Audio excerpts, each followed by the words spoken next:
जैसा कि कल आपने श्रवण किया था,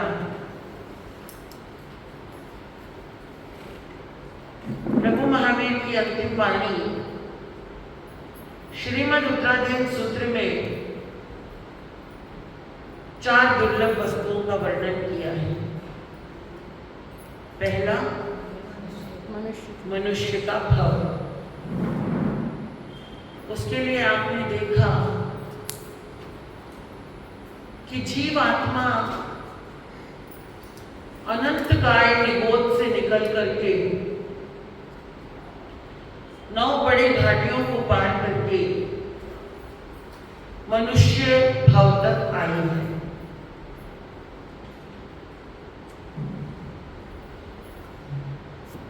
मनुष्य का भाव दुर्लभ क्यों बताया, ये भी मैंने आपको बताया। भूमि कितने प्रकार की है? 4 प्रकार की। और सर्वश्रेष्ठ भूमि कौन सी है? सर्वश्रेष्ठ भूमि कौन सी है? उपजाऊ भूमि, उर्वरा भूमि, जहां बीज के पनपने की ताकत छुपी है, उसे हम सर्वश्रेष्ठ भूमि में शास्त्रकारों ने स्थान दिया है। नरक की खारी भूमि में धर्म की खेती नहीं लग सकती। देवलोकों की सुखपूर्वक भूमि में भी अनंत सुंदरता, अनंत सुख में भी धर्म की फसल नहीं लग सकती। त्रियंच की बंजर भूमि में यदा कदा कभी तो भी कोई बीज फंस सकता है, अंकुरित भी हो सकता है, लेकिन आप चाहोगे वो फले फूले और उसकी छाया मिले, उससे फलों की प्राप्ति हो या वहां पर फसल लगाई जाए, तो बंजर भूमि पर ये पॉसिबल नहीं है। लेकिन एक चीज पॉसिबल है कि बीज जम सकता है। बीज जम सकता है, और बीज अगर जम गया तो कहीं ना कहीं वो बीज कहीं ना कहीं आत्मा को सद्गति तक पहुंचाने का माध्यम बन सकता है। जैसे कि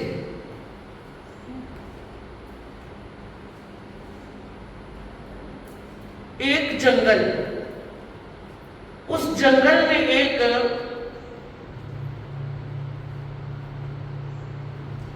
हाथी रहता था। यादव धर्म कथान सूत्र, जो कि अंग सूत्र है, पहले भी मैंने आपको उसकी एक कहानी सुनाई थी, शैलक राज ऋषि की। उसी ज्ञाता धर्म कथान सूत्र में वर्णन आता है पहले ही अध्याय में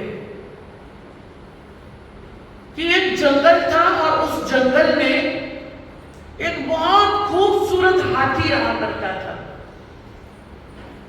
सफेद रंग था, ऊंचा लंबा चौड़ा, 4 दांत थे उसके।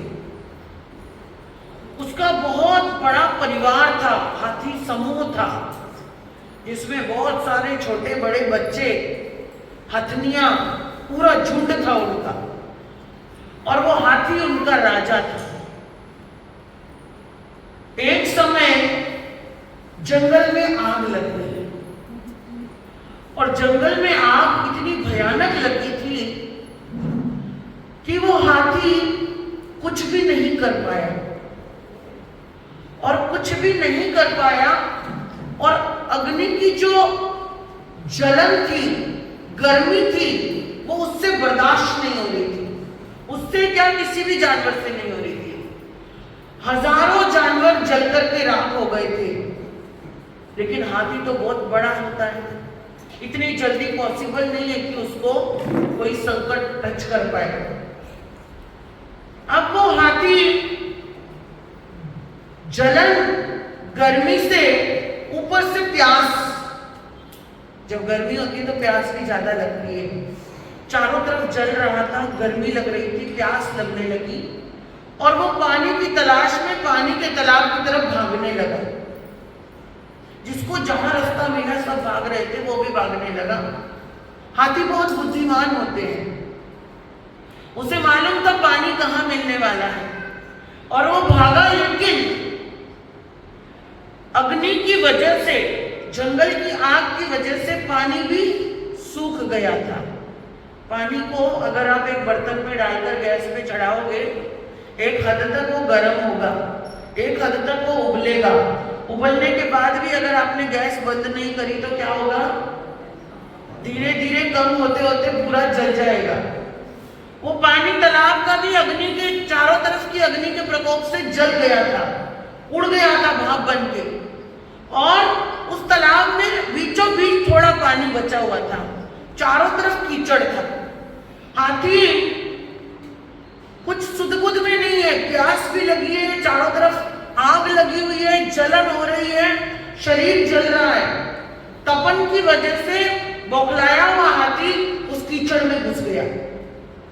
कीचड़ में घुसा, 2 कदम भी नहीं चल पाया और उसके पांव जो थे कीचड़ के अंदर चले गए।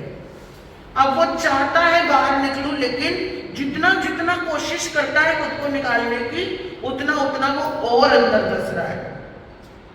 था किनारे भी, लेकिन कीचड़ की अधिकता की वजह से और भारी शरीर की वजह से।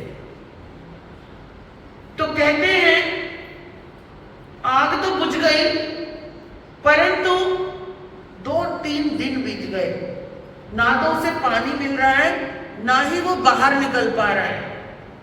और ऐसा करते करते कहते हैं कि जब आग बुझी, जानवर भी चारों तरफ से उस तालाब के पास आने लगे, तो एक जवान हाथी आया और उस जवान हाथी ने उसको देखा और देख करके वो सोचने लगा कि तूने पूरी जिंदगी हम हाथियों से बहुत वैर निकाला है।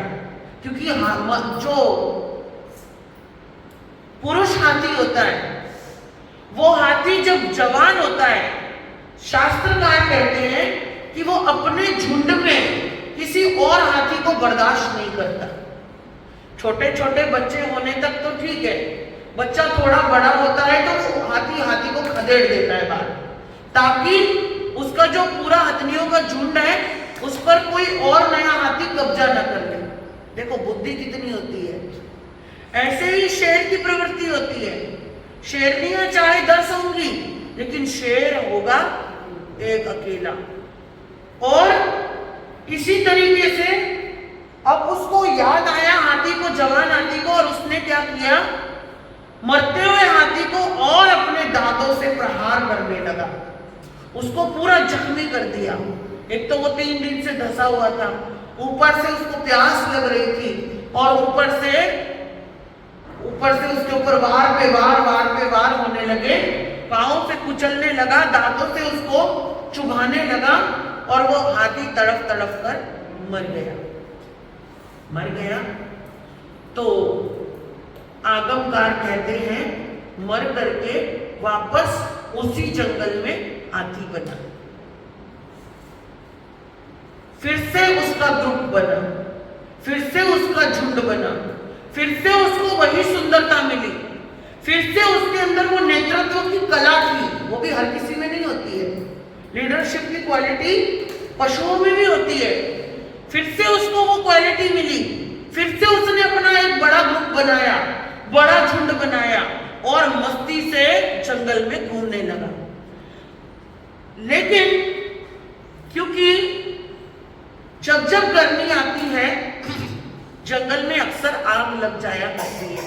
सूखे वृक्ष जो होते हैं आपस में टकराते हैं और टकराहट के कारण आग लग जाती है।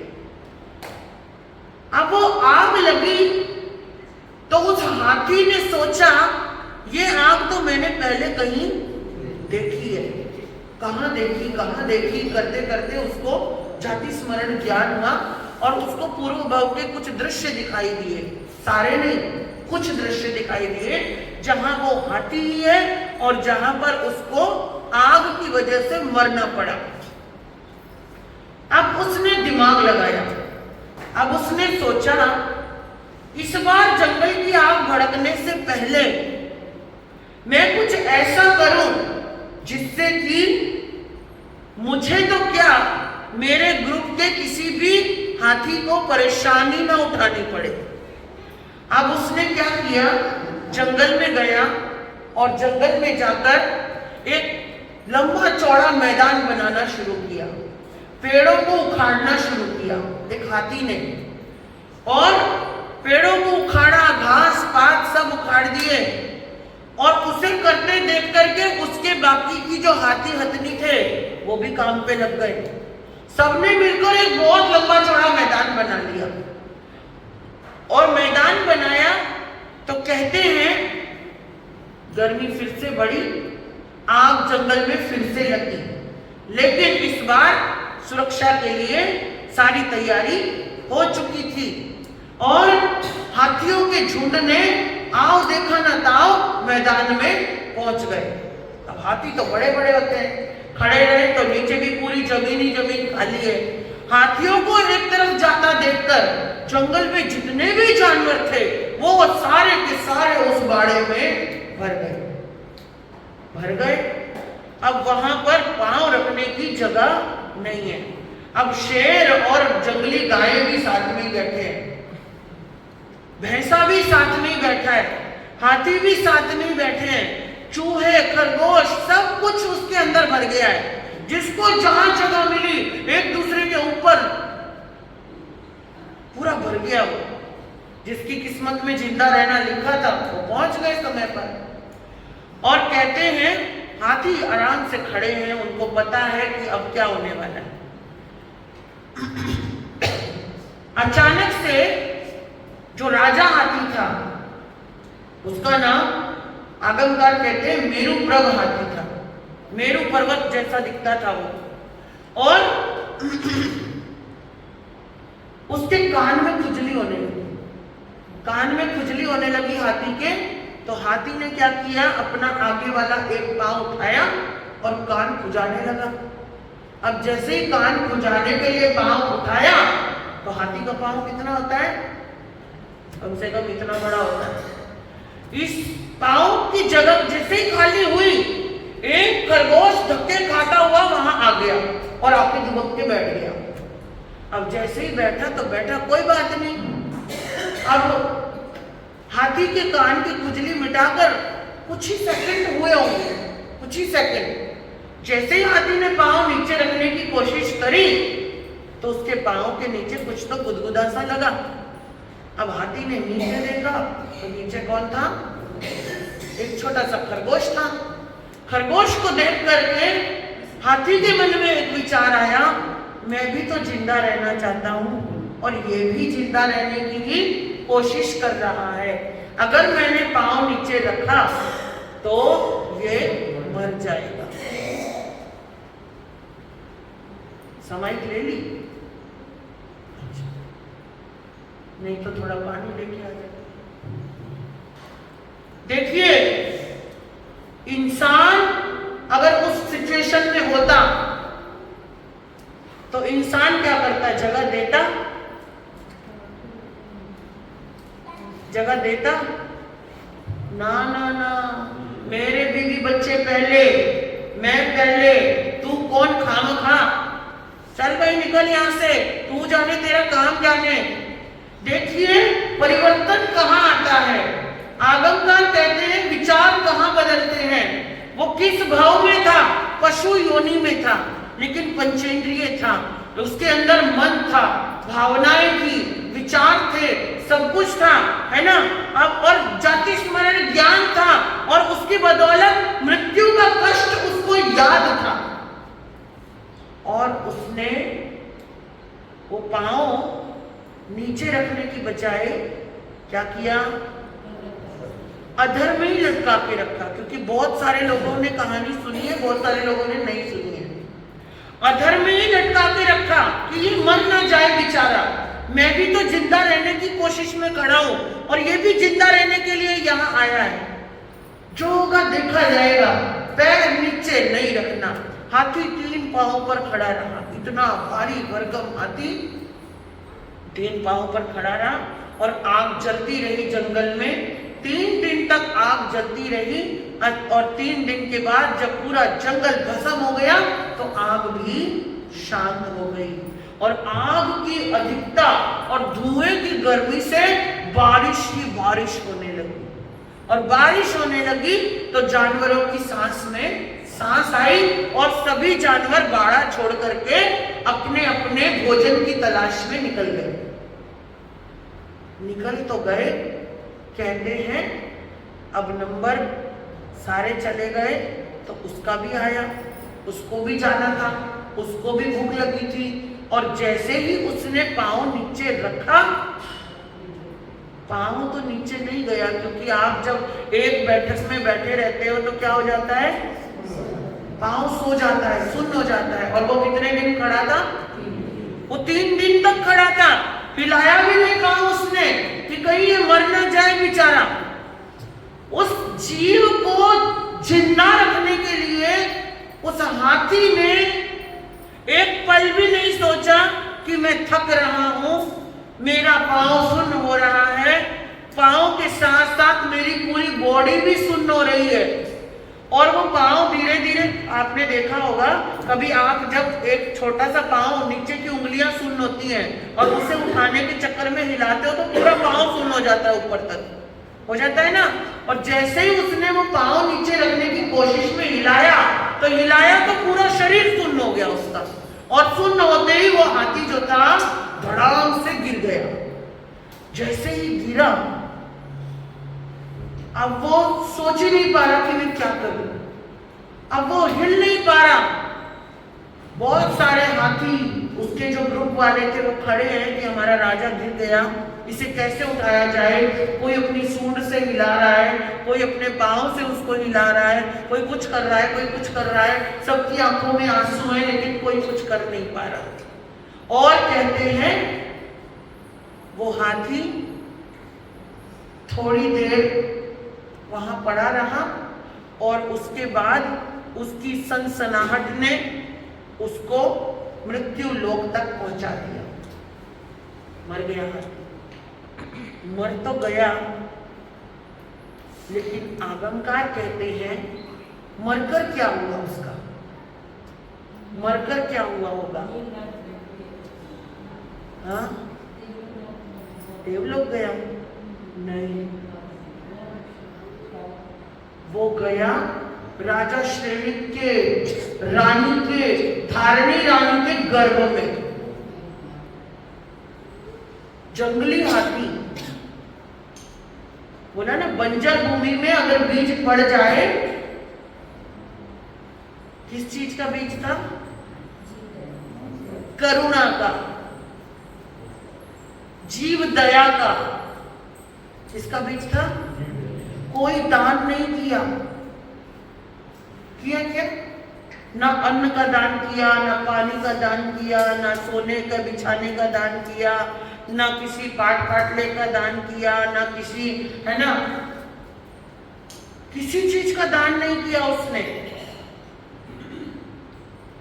और ना कोई आगम सुने, ना कोई कथा सुनी, ना कोई भगवत वाणी सुनी, ना कोई जाप किया, ना कोई पाठ किया, ना कोई पचकान किया, पचकान भी नहीं किया, कुछ नहीं किया। लेकिन जो अनंत करुणा हृदय में भरी हुई है, आत्मा के अंदर है, बट वो प्रकट नहीं होती है। और प्रकट भी होती है तो किनके लिए, अपनों के लिए होती है। वो खरगोश उसको कुछ नहीं लगता था, दूर दूर तक भी उसका मुकाबला भी नहीं था उसके सामने। लेकिन जो अनंत करुणा आई उसके मन में, वो छोटी सी करुणा ने उसे डायरेक्ट त्रियंच, जंगली त्रियंच से निकाल करके मनुष्य में डाला। मनुष्य भाव में तो डाला सो डाला, लेकिन कहां डाला, राजा के घर में डाला। कहां डाला, राजा के घर में डाला। कितना जबरदस्त पुण्य बांधा, और उस पुण्य की बदौलत राजा श्रेणी के घर में उसको जगह मिली। जगह मिली। लेकिन कल मैंने आपको बताया था राजा श्रेणिक कौन थे? भगवान महावीर के परम भक्त थे, अनन्य भक्त थे। और जब बच्चे जिस माहौल में रहते हैं, जिस माहौल में पलते हैं, उस माहौल को देख देख कर आधे से ज्यादा संस्कार उनके अंदर वो आ जाते हैं और कुछ पूर्व के अपने कर्म लेकर के आते हैं।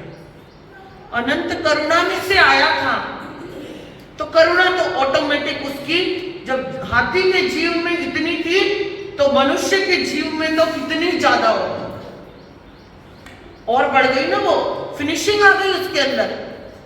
और बचपन से देखता आ रहा था कि मेरे पिताजी कहाँ जाते हैं? भगवान के पास जाते हैं, भगवान के भक्त हैं, भगवान की वंदना करने जाते हैं, भगवान के समो शरण में जाते हैं। माता भी जाती हैं, माता भी श्राविका बन गई है ना, वो चीजें देखता था। 6-8 साल का हुआ और गुरुकुल भेज दिया गया। पहले के जमाने में घर वाली परंपरा नहीं थी कि घर से तैयार होकर स्कूल जाओ और फिर वापस आ जाओ 4 बजे, 3 बजे, 2 बजे वापस आ जाओ। पहले तो 6 साल का, 8 साल का होने के बाद गुरुकुल भेज दिया जाता था और 18 साल का होने के बाद ही बाहर आता था। और ऐसा नहीं कि बीच बीच में मम्मी पापा हॉलीडे में लेके आ गए, साल की छुट्टी हो गई तो लेके आ गए, ऐसे कोई भी छूट नहीं थी। एक बार गुरु के हो गए तो हो गए, गुरुकुल में रहना है तो रहना है। और कहते हैं 18 साल का नव युवा होकर के 72 कलाएं सीख करके, राजयुक्त सारी कलाएं सीख करके राजा श्रेणिक के आंगन में पधार गया। रानी खुश, मेरा बेटा आया। राजा भी खुश, मेरा बेटा आया। नाम था मेघ कुमार। क्या नाम था? मेघ कुमार। और मेघ कुमार राजकुमार जब आया, कभी कभी ऐसा होता है कि हमारे घर में कुछ अच्छा काम हो रहा होता है, उसी समय ऐसी सूचना मिलती है कि स्थानक में भी गुरु महाराज पधार गए। और आप क्या बोलते हो कि भैया घर में शादी है, घर में अच्छा प्रोग्राम है, चलो गुरुदेव के पगलिया हो जाए या गुरुदेव के दर्शन हो जाए। आपके यहाँ तो मुझे पता नहीं क्या रिवाज है, हमारे उत्तर भारत में बहुत जबरदस्त रिवाज है। दूल्हा शादी से पहले दर्शन करके जाता है, दुल्हन शादी से पहले दर्शन करके जाती है, या दूल्हा दुल्हन शादी के होते ही तुरंत पहले गुरु दर्शन के लिए आते हैं। वो जो भी उनके गुरुदेव हो या जो भी स्थान, उस स्थान पर गुरु हो। बारात पे घोड़ी पे बाद में चढ़ता है, पहले संतों की मंगल पाठ सुनता है और उसके बाद घोड़ी पे जाता है। यहाँ का तो मुझे पता नहीं, क्योंकि मैं तो 8-10 साल से हूँ इस इलाके में, महाराष्ट्र और कर्नाटका में। लेकिन मैंने तो किसी दूल्हे को घोड़ी पे चढ़ने से पहले या शादी के मंडप में जाने से पहले मंगल पाठ सुन के जाते नहीं देखा। रिवाज ही नहीं है। हमारे उत्तर भारत में बहुत बड़ा रिवाज है, आपने सुना था? वेरी गुड, बहुत अच्छी बात है, बहुत अच्छी बात है। मेघ कुमार घर आया और राजा श्रेणिक को सूचना मिली, भगवान महावीर पधार गए राजगृह नगर के बाहर गुणशीलक उद्यान में। और राजा ने कहा, वाह नेकी और पूछ मेरे भगवान आए हैं, चल बेटा पहले दर्शन भगवान के करवा के लाता हूं। और जैसे ही वो आया था ना, अभी तो उसने अपना बैग भी नहीं रखा, सामान भी नहीं रखा, और वैसे की वैसे ही कपड़े भी नहीं बदले, कुछ भी नहीं, और वैसे ही उंगली पकड़ी बाप ने और ले गए महावीर के सामने। भगवान महावीर बैठे हैं स्फटिक सिंहासन पर, और क्योंकि समो शरण हर रोज नहीं लगता था, समो शरण लगने की भी अपनी अपनी तिथियां होती थी। भगवान के जीवन में कितने समो शरण लगे ये आपको मैं बाद में बताऊंगी। भगवान जी गुणशील उद्यान में विराजमान है और पब्लिक आ रही है, सब दर्शन कर रहे हैं। बैठ रहे हैं चरणों में, सानिध्य में, और राजा जी भी आ गए। राजा श्रेणिक आए, मेघ कुमार साथ में आए। जैसे जैसे पिता कर रहे हैं वैसे वैसे पुत्र भी कर रहा है। 5 उत्तरासन लिए और उसके बाद भगवान को देखते ही हाथ जोड़ दिए। भगवान को देखते ही अचित चीजें अपने शरीर से हटा दी। भगवान को देखते ही जो उनके कंधे पे पटका पड़ा रहता था उससे मुंह बांध लिया। ये मुंहपट्टी कहां से आई है जानते हो? भगवान के टाइम पे नहीं थी ये मुंहपट्टी, ये मुंहपट्टी वहीं से आई है। भगवान को देखकर, संतों को देखकर खुले मुंह नहीं बोलना, खुले मुंह नहीं रहना, वो यहीं से परंपरा चली है कि मुंह पे क्या लपेट लेते थे, अपना वो जो पटका कंधे पर रखते थे वो लपेट लिया।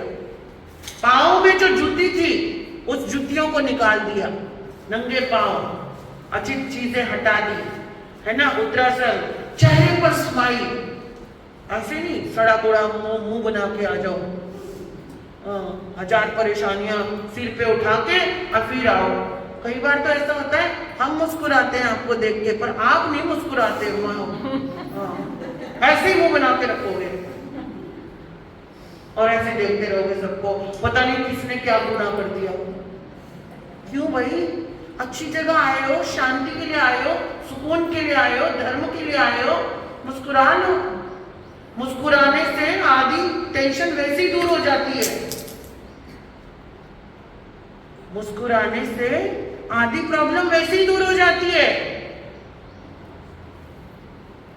जहां नहीं मुस्कुराना वहां मुस्कुराते हो, किसी को गुस्सा आ रहा हो वहां मुस्कुराते जाओगे और गुस्सा आ जाए, मुझे देख के क्यों हंस रहा है, चिढ़ा रहा है मुझे, और जहां मुस्कुराना है वहां मुस्कुराओगे। मुस्कुरा लो, मुस्कुराने पर टैक्स लग रहा है। और आगम कहता है कि संत को देखकर मुस्कुराहट आनी चाहिए। भगवान को देखते ही मुस्कुराए, भगवान नहीं मुस्कुराए। भगवान को क्या लेना देना, भगवान संती थोड़ी थे जो आपको देख के वापस मुस्कुराएंगे।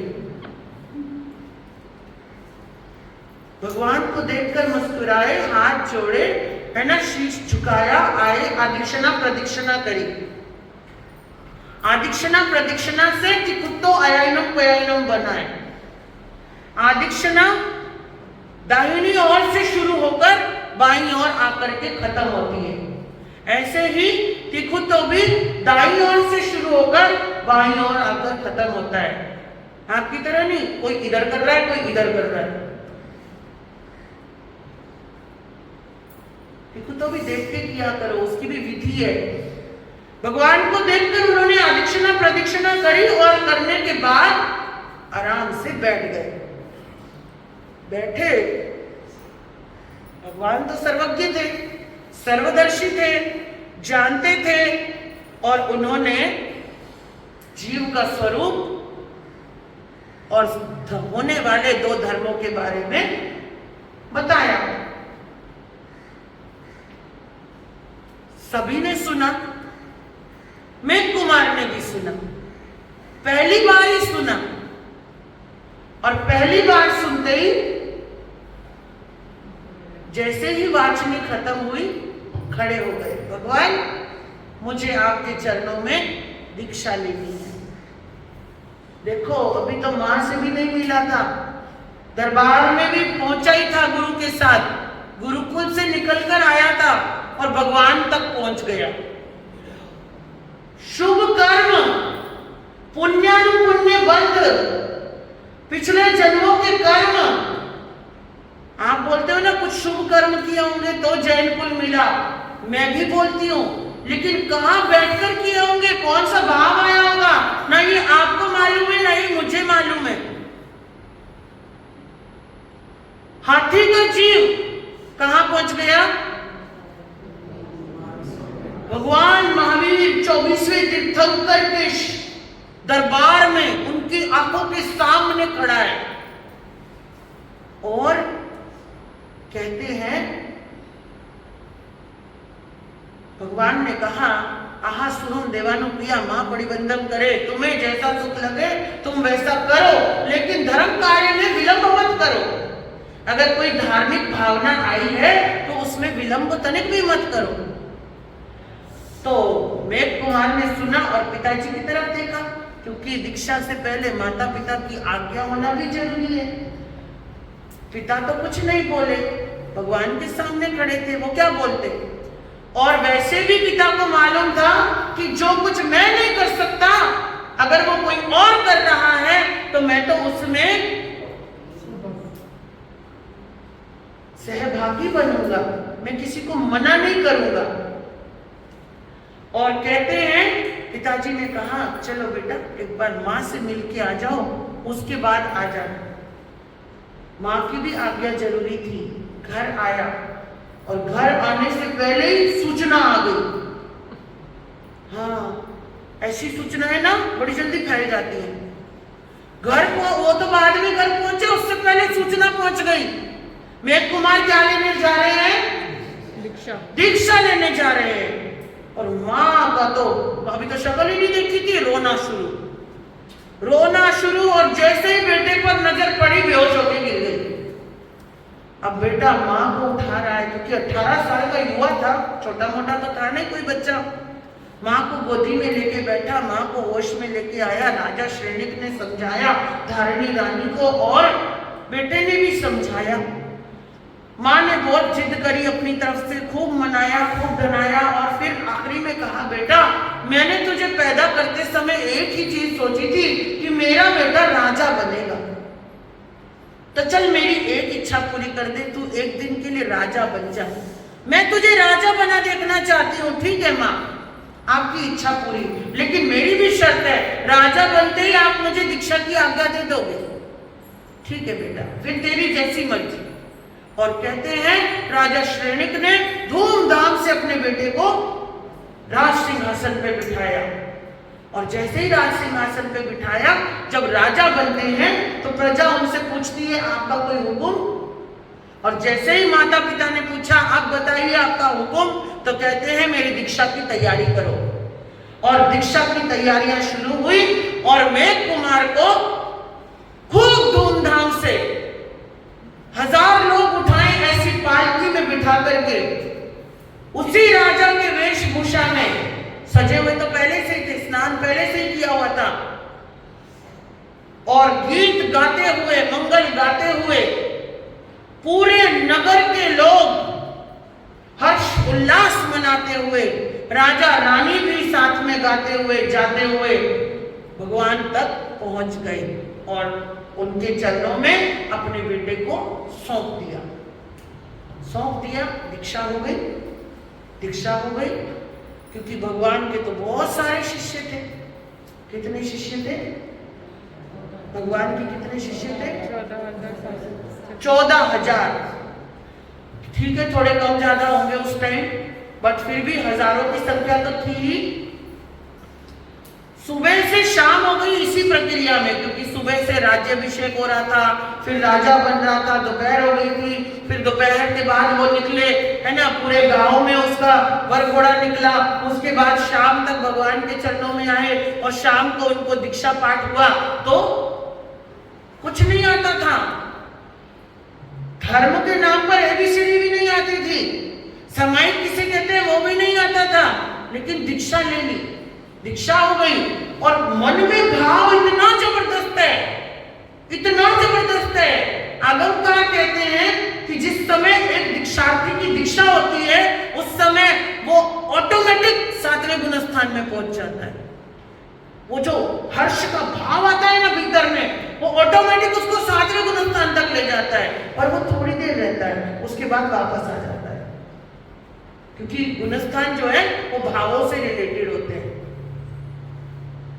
और वो इतने हर्ष में था, भगवान के चरणों में जाने उसने क्या पा लिया था। और ऐसे ही करते करते शाम हो गई, और भगवान के द्वारा दीक्षा पाठ हो गया, और दीक्षा लेकर के बड़े संतों को वंदना शुरू हुई। वंदना करते करते करते करते शाम का समय बीत रहा था, प्रतिक्रमण शुरू हुआ। जैसे बाकी संत कर रहे थे, वो सिर्फ बैठ करके देख रहा था, क्योंकि आता तो कुछ था नहीं। जैसे जैसे संत बोलते जा रहे थे, वैसे वैसे वो भी बोलता जा रहा था, और शायद सोच रहा होगा कि कल से मेरी भी ये ट्रेनिंग शुरू होने वाली है, बहुत खुश था, सब कुछ बहुत अच्छा चल रहा था, विचार कर रहा था मैं एक एक चीज सीखूंगा, एक एक ज्ञान सीखूंगा, ऐसे संतों की सेवा करूंगा, ऐसे भक्ति करूंगा, भगवान के चरणों को छोड़कर मैं जिंदगी में कभी पीछे मुड़ के नहीं देखूंगा। आ गई रात, रात आ गई। रात बड़ी बुरी होती है ना। रात जो होती है वो हमारे पूरे दिन का जायजा रात के कुछ पलों में हमारे दिमाग में चारों तरफ चक्कर लगाने लगते हैं। रात हुई, अब सबसे छोटे थे आज दीक्षा हुई है, और जब संतों के संस्तारक बिछे, क्योंकि वो गुणशीलक उद्यान था, और गुणशीलक उद्यान में जिसको जहां जगह मिल रही थी वो अपने अपने आसन बिछा करके, जो बीच में चैत्य बना हुआ था वहां चैत्य में अपने अपने आसन बिछाकर संत सोने की तैयारी में थे। और सोने की तैयारी में थे तो अब कहते हैं मेघ कुमार का जहां आसन बिछा तो वो दरवाजे के बिल्कुल पास में आ गया, लास्ट में, सबसे छोटा था ना। ऐसे थोड़ी था कि आज चेला बनाए तो भगवान ने यहाँ बिठा दिया, भैया आज ही बनाए, नया नया पूत है मेरा, बैठ जाए यहाँ। ऐसा कोई लाड नहीं था वहां पे। ये आजकल के चोचले, आजकल के लाड है, और ना बिठाओ तो चेलो चेलियों का भी मुंह बन जाता है। हमने तो इनके लिए दीक्षा ली, हम कोई नहीं बिठा रहे। वहां कोई कंपटीशन नहीं था, वहां किसी बड़े छोटे का कुछ हो ही नहीं था। वहां केवल और केवल एक नियम था जिसे फॉलो करना था, विनय का नियम था। और विनय भक्ति यही थी कि आपका जहां नंबर आता है आप वहीं रहोगे। और इस डिसिप्लिन के साथ लास्ट में उनका आसन बिछा। अब तक वो कहां सोता था? गादियों पे सोता था। गुरुकुल में भी था, लेकिन गुरुकुल में भी उसकी अपनी एक अलग से गादी दी गई थी। दिन में कड़ी मेहनत किया करते थे गुरु के पास, लेकिन रात्रि होते ही उनको विश्राम के लिए अच्छा उचित आसन था, पलंग थे, जो भी होंगे उस समय के, चारपाई होंगे, पाटे होंगे, पलंग होंगे, बिस्तर थे। लेकिन आज क्या है? आज केवल एक चादर का टुकड़ा है, आसन है, उसे बिछाना है और सो जाना है। और जैसे ही उन्होंने वो बिछाया, अभी तक खूब खुश है, मेरी दीक्षा हुई, मेरी दीक्षा हुई, बहुत खुश है। सोए लेटे तब तक भी बहुत अच्छे थे। अब पूरे दिन की थकान थी ना, सुबह से कार्यक्रम चल रहे थे, पूरे दिन की थकान थी। और जिस समय लेटे, थोड़ी देर तो आराम से लेटे, लेकिन बाद में क्या होने लगा? शरीर बड़ा सुकुमार था, राजकुमार का शरीर था, जमीन चुभने लगी। जमीन क्या होने लगी? चुभने लगी। लेकिन वो सोचने लगे ये तो पहला दिन है, कोई बात नहीं, अभी तो मुझे आदत डालनी है इसकी, क्योंकि मैंने दीक्षा ले ली है और मुझे किसी से कोई शिकायत नहीं करनी है, क्योंकि ये मैंने अपनी मर्जी से ली है। अपने आप को संभाल रहे हैं, अपने आप को संभाल रहे हैं, अपने आप को समझा रहे हैं। थोड़ी ही देर बाद क्या होने लगा? संत जो थे वो जंगल दिशा के लिए, या कोई ध्यान के लिए, कोई जाप के लिए, कोई स्वाध्याय के लिए, कोई किसी बात के लिए उठ उठकर बाहर जाने लगे। एक जाता, एक आता, एक जाता, एक आता। और आजकल की तरह तो कुछ इधर उधर से रोशनी आने का कोई साधन था नहीं, क्योंकि वो जंगल में थे, बागीचे के अंदर थे, लाइटें वाइटें कुछ नहीं थी, है ना, दिए विए भी कुछ नहीं थे, रतन वतन भी कुछ नहीं थे रोशनी के लिए। और साधु को ये ओगा क्यों दिया गया? इसीलिए कि अगर अंधकार ज्यादा हो तो थोड़ा सा आगे इसको विवेक पूर्वक घुमाते हुए चलो, ताकि किसी को अगर ठोकर ना लगे और कोई जीव भी आ जाए सामने तो वो भी हट जाए। और कहते हैं कभी किसी का ओघा लग रहा है, कभी किसी का गलती से पांव लग रहा है, कभी धूल उड़कर मुंह पे आ रही है, कभी कुछ हो रहा है, कभी उनके चलने की आवाज आ रही है, कभी सरसराने की आवाज आ रही है, और वो कोशिश कर रहा है कि मैं सो जाऊं, मैं सो जाऊं, और ऊपर से वो जमीन चुभ रही है। थोड़ी देर तो खुद को समझाता रहा, लेकिन पूरी रात बितानी मुश्किल हो गई और पूरी रात नहीं सो पाया और ना सोने की वजह से अब जितना उसने समझाना था ना अब वो पूरा खत्म हो गया, उसका पेशेंस लेवल खत्म। और अब क्या हुआ, गुस्सा आने लगा, सिचुएशन चेंज हो गई, मन के भाव चेंज हो गए। जैसे ही गुस्सा आने लगा, नींद नहीं हुई, बौखलाहट आने लगी और विचार करने लगा, गलत डिसीजन ले लिया। क्या विचार करा, गलत डिसीजन ले लिया। ये तेरे बस की नहीं है, ये तेरे बस की नहीं है, ये तो हर दिन होने वाला है। आज तो पहली ही रात है, अगर मैं सो नहीं पाया, सुबह जल्दी नहीं उठ पाऊंगा और जल्दी नहीं उठ पाया तो फिर मैं कुछ कर ही नहीं पाऊंगा और बाकी के संत मेरे ऊपर हंसेंगे, बाकी के बड़े संत मुझे टोकेंगे, रोकेंगे, फिर वो अपमान भी होगा। कौन झेलेगा, कौन झेलेगा ये सब? इतना सोच रहा था और अभी आसमान की तरफ देख रहा है, थोड़ी थोड़ी रोशनी होनी शुरू हो गई। सभी संतों ने अपने संस्कारक उठा दिए। अब उसकी तो सोने की बारी आई थी, उसकी तो और नींद आ रही है, सिर चकरा रहा है नींद के मारे। अब सोच रहा है थोड़ी देर सो जाता हूं, आंखें बंद करके लेटा रहा। बाजू में से एक संत ने कहा, बेटा उठ जाओ। अब शर्मो शर्मी उठना पड़ा। उठते उठते ख्याल आने लगा, अभी जाता हूं, भगवान जी को ये होगा देता हूं, ये कपड़े देता हूं, क्षमा मांग लेता हूं, मेरे बस की नहीं है, मैं नहीं कर पाऊंगा, मैं आगे की जर्नी नहीं कर पाऊंगा, मैं यहीं से अपने घर जाऊंगा। विचार कर रहा है और आसन की तय लगा रहा है। विचार करने के बाद उठा, आजू बाजू में सबको देखा तो सब लोग क्या कर रहे थे, उठ करके क्या कर रहे होंगे, हैं हैं पढ़े लेना कर रहे थे। ना ना ना, उठते ही क्या काम करना है, उठ रहे थे और पहले भगवान के चरणों में जाकर वंदन कर रहे थे, वंदन कर रहे थे। और उसने देखा तो वो भी वंदन करने आया और सोचता आ रहा है, अभी बोल देता हूं, अभी बोल देता हूं, बोल दे बोल दे बोल दे तू, लेकिन बोल नहीं पा रहा। क्यों? क्योंकि आंखों की लाज, कल का निर्णय, जल्दबाजी का निर्णय, इतने लोगों की उम्मीदें, माता पिता के साथ की हुई जिद, भगवान के सामने किया हुआ समर्पण, मुंह से बोल ही नहीं पा रहा, अंदर बोल रहा है खुद को, बोल दे मेघ कुमार, बोल दे, पर नहीं बोल पा रहा। और कहते हैं वो तो बोला नहीं, महावीर बोले, भगवान बोले, मेघा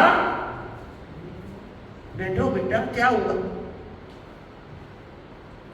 जाना चाहते हो घर? है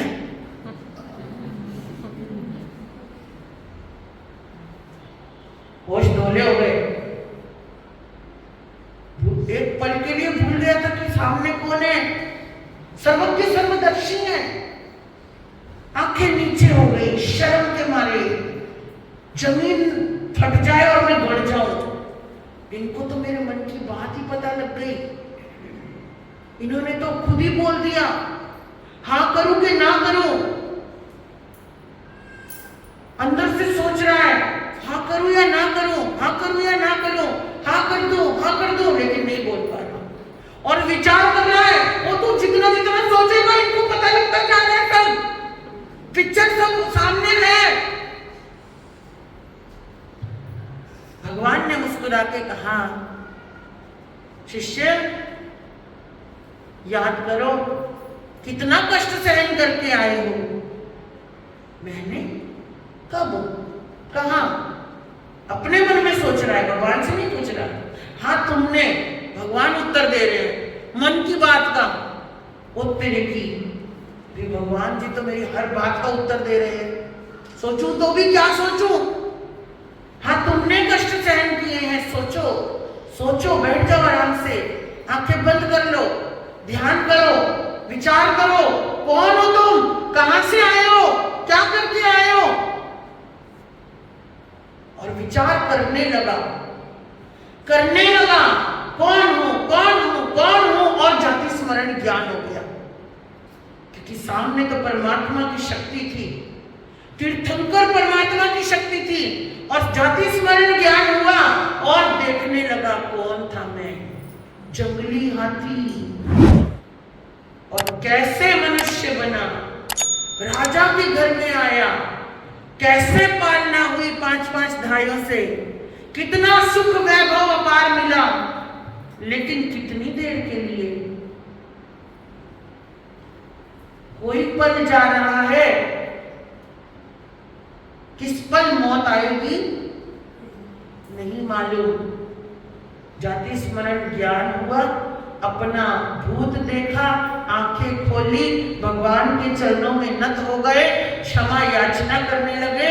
भगवान मुझसे भूल हो गई, मैं डिग रहा था, मैं बहक रहा था, मैं प्रमादी बन रहा था, मैं बौखला रहा था, लेकिन अब नहीं, अब नहीं। और कहते हैं कि उस दिन उन्होंने एक निर्णय लिया कि आज से, मैं अभी से प्रतिज्ञा करता हूं कि मेरी 2 आंखों के सिवाय पूरा शरीर मैं साधु बड़े संतों की सेवा में अर्पण कर दूंगा।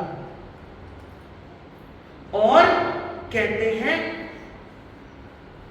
कि मेघ मुनि ने इतनी सेवा करी, इतनी सेवा करी, इतनी सेवा करी संतों की, निस्वार्थ भाव से, अपना खुद का कुछ नहीं सोचा, और मरकर कहां गए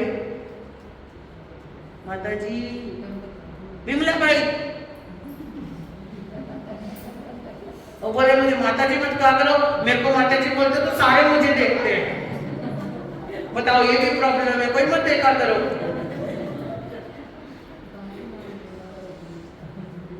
बताओ विमला बाई मर के कहां गए मेघ मुनि? हाँ, नो, रॉन्ग आंसर। सर्वार्थ सिद्ध विमान 26वें देवलोक में गए, और वहां से एक भव करेंगे और मोक्ष चले जाएंगे।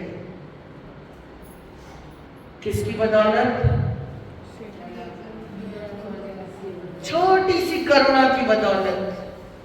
किसकी बदौलत? कहां थे? पशु योनि में थे। कोई सोच सकता है जंगली जीव में वो करुणा कि वो वहां से उनको तार ही देगी बिल्कुल।